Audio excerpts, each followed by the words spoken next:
Isaac Asimov is one of those names that looms large in the world of science fiction. If you've spent any time delving into the genre, you've undoubtedly encountered his works, whether it's the sprawling Foundation series or the iconic I, Robot. But today, we're going to explore one of his lesser-known gems, The End of Eternity. This book isn't just a story. It's a deep exploration of time, history, and the moral complexities of playing God with the universe. Let me give you a quick rundown of what The End of Eternity is all about. We're thrust into a world where a secretive organization known as Eternity exists outside the normal flow of time. These Eternals have a singular mission: to alter and manipulate time for the greater good of humanity. Sounds noble, right? But as with any system that exercises absolute control, things aren't quite that simple. The story centers around Andrew Harlan, a technician in Eternity, whose job is to execute the changes in time that the organization deems necessary. But as you might expect, playing with the threads of history comes with some serious ethical baggage. The way Asimov handles time travel in this book is fascinating.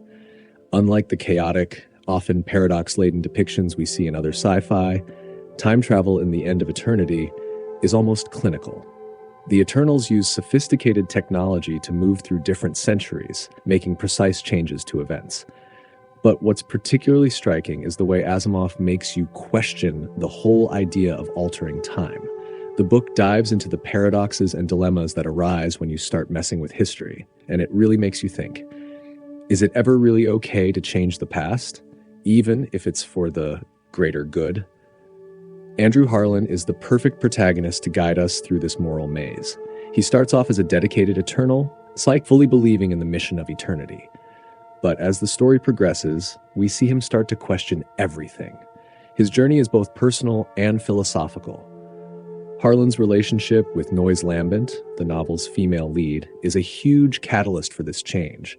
Without giving too much away, let's just say that love and time travel make for a volatile mix. And it's this relationship that forces Harlan to confront the darker side of Eternity's mission. The supporting characters are just as compelling. Laban Twistle, the senior Eternal, serves as both mentor and antagonist, embodying the cold, logical side of the organization. He represents the idea that the ends always justify the means, a concept that Harlan and we as readers increasingly struggle with as the story unfolds. These relationships and the tension between them drive the narrative forward, making the novel as much about human emotion as it is about sci-fi concepts. What really sets The End of Eternity apart, though, are the themes it tackles. At its core, the novel is a meditation on the nature of time and history. Asimov doesn't just use time travel as a plot device. He uses it to explore deep philosophical questions. The book wrestles with the concept of free will versus determinism, like asking whether we're truly in control of our destinies or just pawns in a grander scheme. It also delves into the idea of utopia and whether it's ever morally justifiable to create a perfect society by manipulating the past. Can a utopia built on such a foundation ever truly be perfect? Love and sacrifice are also central themes. Harlan's love for Noyes challenges everything he's ever believed about eternity and its mission. It's this human emotion, something the cold, logical Eternals see as a weakness, that ultimately drives the story to its climax. Asimov brilliantly contrasts the sterile, calculated nature of the Eternals with the messy, unpredictable nature of human emotion, showing us that perhaps the most powerful force in the universe isn't time itself, but love. From a structural perspective, the novel is tightly woven, with Asimov masterfully building tension throughout. The pacing is deliberate, with each chapter peeling back another layer of the story. The twists are not only surprising, but also thought-provoking, challenging both the characters and the reader to reconsider what they know about the world of eternity. And the ending, well, without spoiling anything, let's just say it's one that will stick with you long after you've closed the book. Asimov's writing style in The End of Eternity is as sharp as ever. His prose is clear and precise, making complex ideas accessible without ever feeling dumbed down. The world building is rich and detailed, but it's the characters and their voices that really bring the story to life.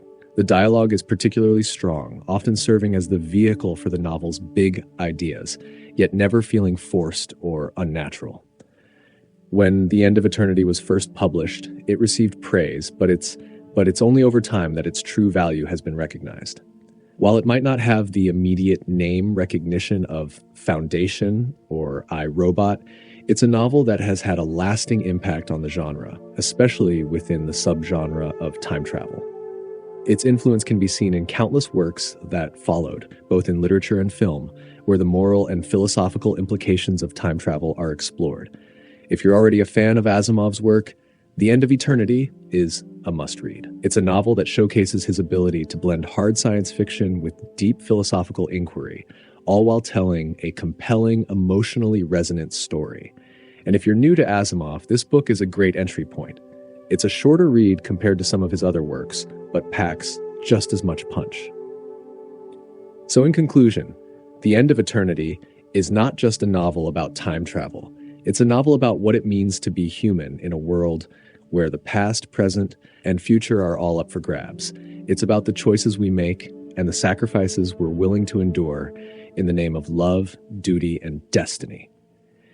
It's a book that asks the big questions and isn't afraid to leave some of them unanswered, lingering in your mind long after you've turned the last page.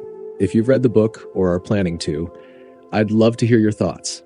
Drop a comment below with your take on the novel, and let's get a conversation going. And if you enjoyed this review, don't forget to like the video and subscribe to the channel for more in-depth discussions on science fiction and beyond. Thanks for watching, and until next time, keep exploring the infinite possibilities of the universe.